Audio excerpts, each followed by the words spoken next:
so easy to assemble because you just put the ground turkey mix. Make sure you have clean hands.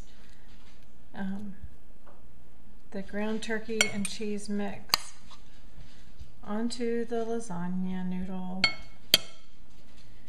I'm going to leave a little so that I can fold it over and start rolling it up.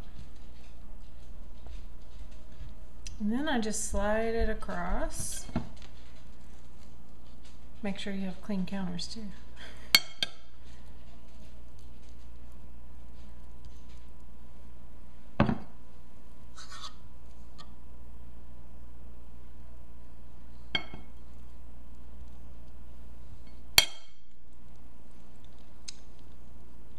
You roll it up,